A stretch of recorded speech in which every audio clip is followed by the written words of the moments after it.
Welcome back to the channel, guys, and thanks for tapping in again. Look, guys, I'm going to give you guys 5 simple things you must do before you buy any land. Look, first off, guys, my name's Mike. If you haven't heard about me, I'm a real estate investor. I buy land, I buy apartment complexes, I buy rental units, I flip houses. I do a lot of stuff, okay, in real estate. I've been doing real estate for about 15 years. So make sure you guys subscribe if you guys like the content and check me out. I'll be dropping you guys something daily almost, okay?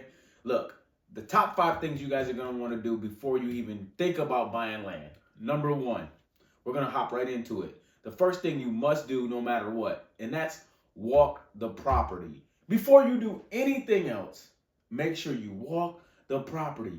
It's one of the most simplest things you must do because you may be getting tricked, okay? You never know what somebody has on that property that they may have rights to, or they may want to be disposing of things that illegally, per se, maybe environmental things, okay? You got to make sure that there's no water on the land that may mess up what you're trying to do on the land. So there's a number of reasons why you want to walk the property. You want to look for, do they have any hazardous materials on the land? Do they have any lakes, rivers, ponds, anything like that on the land? You want to look for any of these things, and then you want to see if that's going to work for what you want to do on the land, right? Do they have any structures or buildings on the land? These are all things you want to check out before you just go in and buy the land. You want to walk the land and see if is there any trash on the land? Are they throwing away garbage on the land?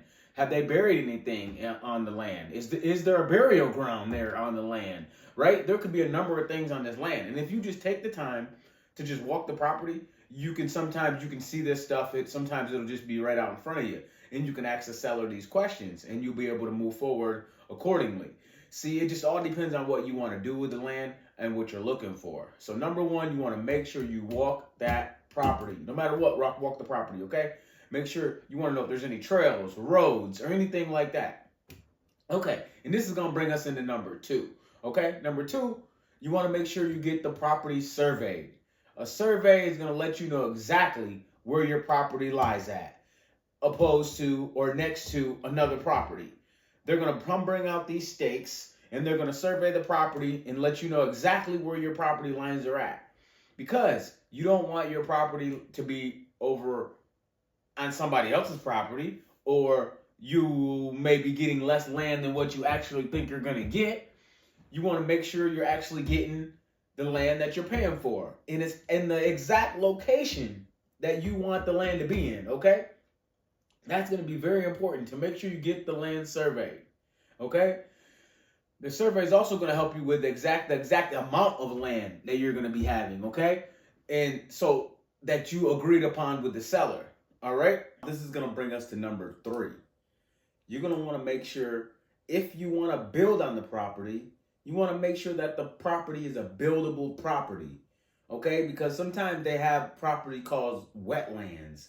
They're called wetlands, and you can't build on wetlands, okay? There's going to be different types of property that you're not allowed to build on. So sometimes you'll see that property be at a very, very cheap price, and you wonder why.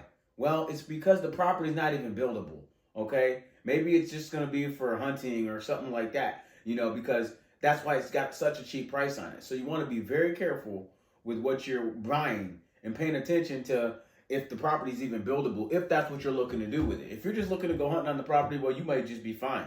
You may not care about all this, some of this stuff, But I'd still like to get a survey and stuff like that, like we talked about a second ago, because you want to make sure you're hunting on your property and not somebody else's property, right? Okay, and this is going to bring us to number 4. You want to make sure that there's no encroachments or easements on the property that you don't want.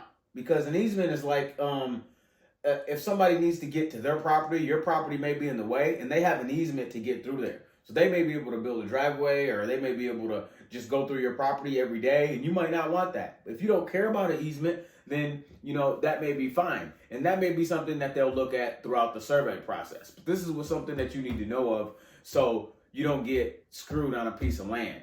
And you're buying, and people are walking through your land, or you're trying to build a house and they're walking through the property, because they have an easement. that you don't know about because you didn't do your research. This is stuff you can go look at up at your local county office, by the way, okay? And again, the surveyor will let you know this stuff. This brings us to another one of our points, which is going to be number 5.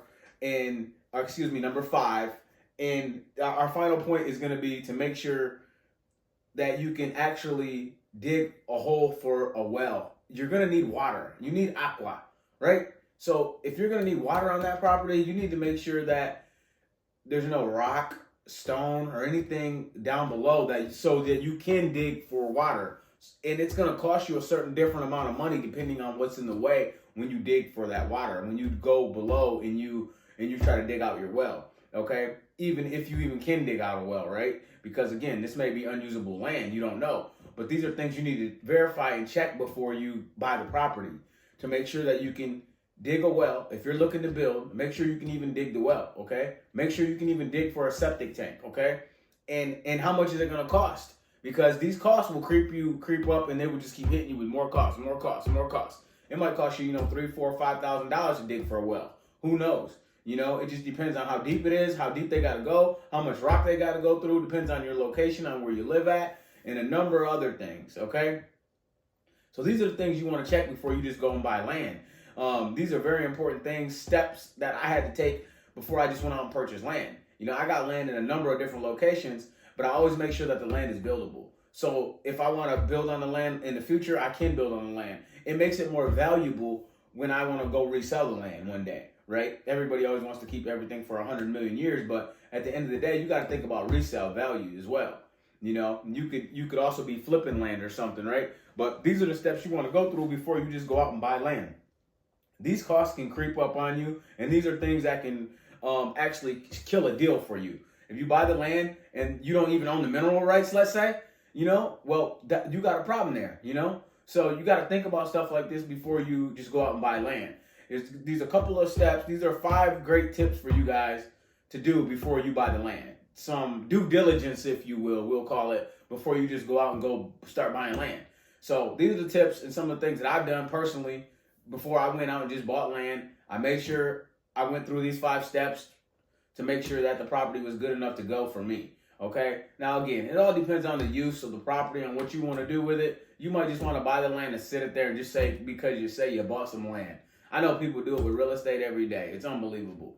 But hey, guys, I hope this video really helped you guys. Make sure you guys subscribe if it helped you even a little bit. Hey, and make sure you guys will know that I'm going to be dropping stuff all the time. Subscribe, and hey, holler at me. Later.